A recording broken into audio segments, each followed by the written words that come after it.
Years ago, mad scientists on the silver screen struggled to harness an invisible ray from space. But neither screenwriters nor real scientists suspected that the Earth was actually being showered by invisible rays from the cosmos, radio waves.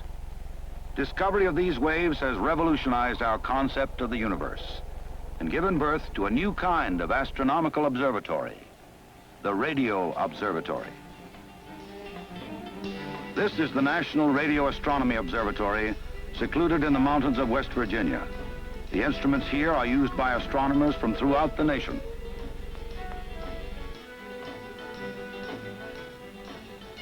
The immense journey across space so weakens cosmic radio waves that only enormous antennas like these, known as radio telescopes, can detect them.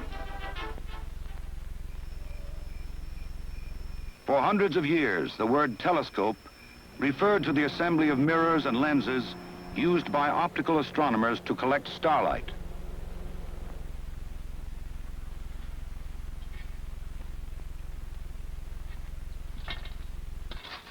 Our knowledge of the universe was limited to those things which could be photographed.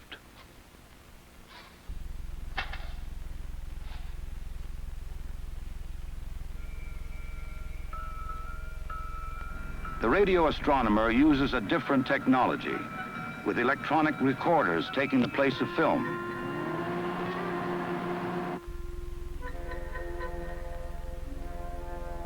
Radio intensity maps, combined with conventional photographs, give us a far deeper understanding of physical processes in space. By revealing to us the invisible sky, radio astronomy has radically altered our notions of the universe.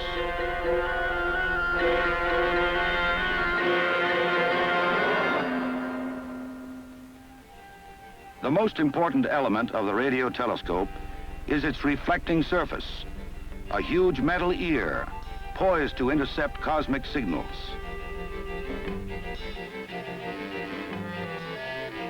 The curved reflector redirects incoming radio waves to a sensitive receiver held suspended at the point of focus.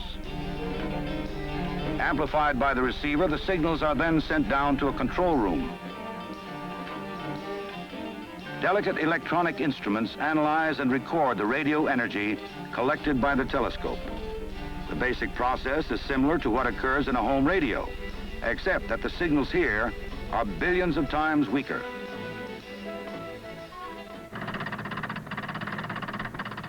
For the final stages of interpretation and display, the astronomer relies on a computer.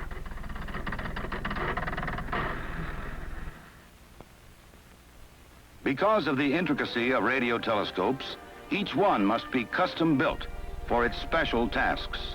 This very large telescope, with an area of almost 2 acres, is used for collecting extremely weak signals. Other telescopes are designed to accurately track celestial objects in their daily motion across the sky.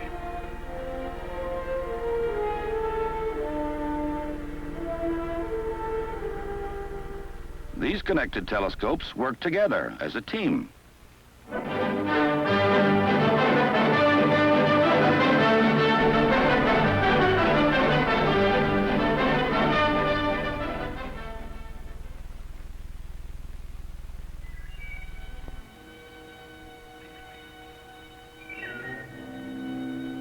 "93 million miles. The distance from our planet to the sun staggers our imagination. And yet, by cosmic standards, the sun is within a stone's throw of the Earth. So it is not surprising that of all the radio waves from space, those from the sun are the strongest.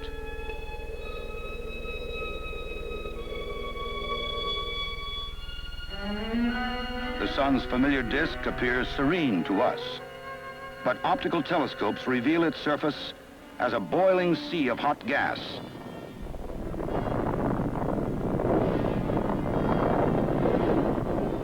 Here, fiery hurricanes blow with winds of thousands of miles per hour.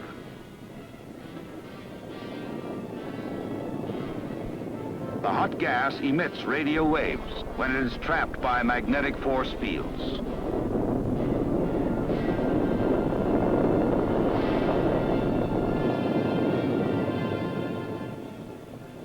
In addition to its radio emission, an unusually large explosion on the sun's surface can eject massive clouds of gas toward the Earth. When these hit the Earth's atmosphere, they can disrupt radio and television communication.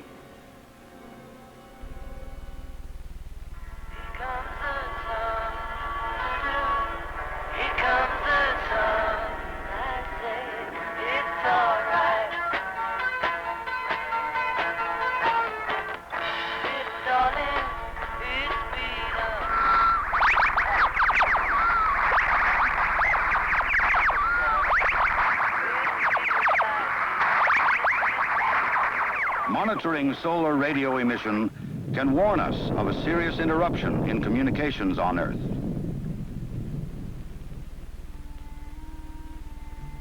The objects of greatest interest to radio astronomers are far beyond the solar system. Like the sun, many ordinary stars in our galaxy are probably radio emitters. However, because they are so distant, their radio waves cannot be detected. Only exceptionally powerful radio emitters can be heard across the fathomless reaches of space.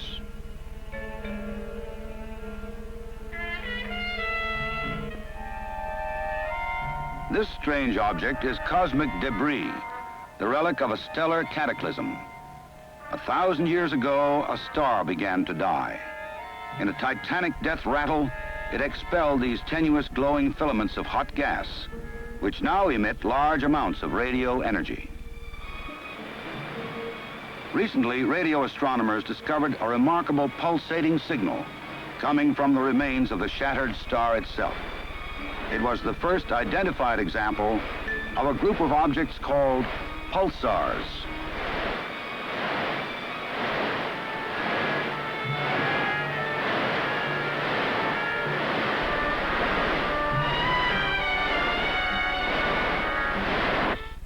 Radio bursts from the pulsar recur with astonishing regularity. Like a lighthouse beacon, the pulsar flashes light and radio waves into space. The dying star has shrunk, collapsing under its own weight, and is now no larger than Manhattan Island.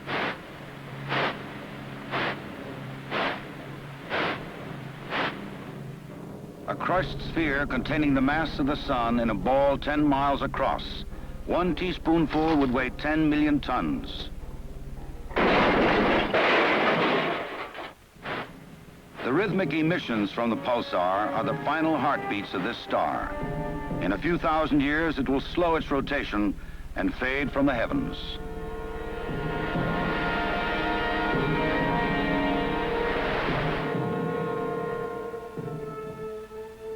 While all stars must die, others are continually spawned out of the fertile gas and dust filling space.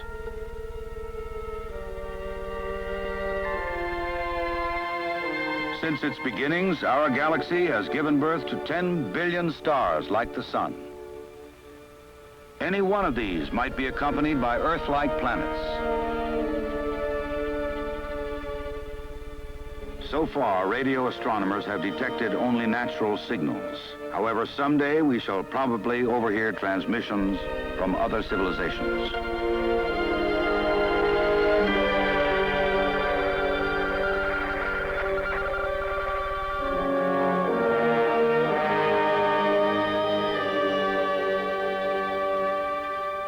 The greatest challenges to modern astronomy lie even beyond the enormous flat disk of stars we call our galaxy. Uncountable other galaxies are strewn throughout the universe.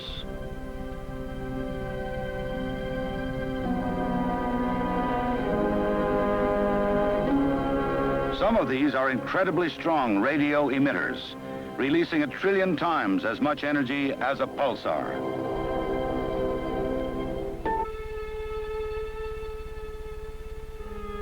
The fantastic power reserves involved in these outbursts are stored in the dense central regions of galaxies. Here, massive explosions expel huge clouds of radio-emitting gas completely out of the galaxy.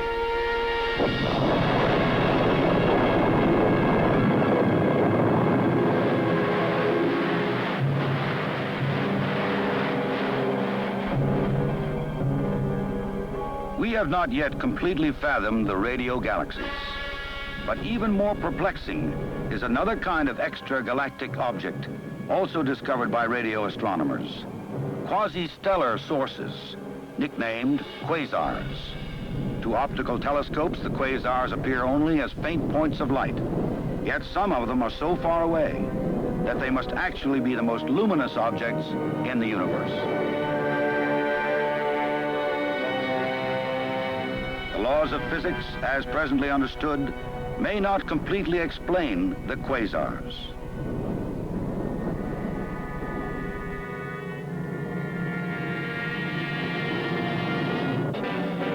Brilliant lampposts flickering in the depths of space, quasars may light the way to unraveling the mystery of the birth of our universe and its ultimate destiny.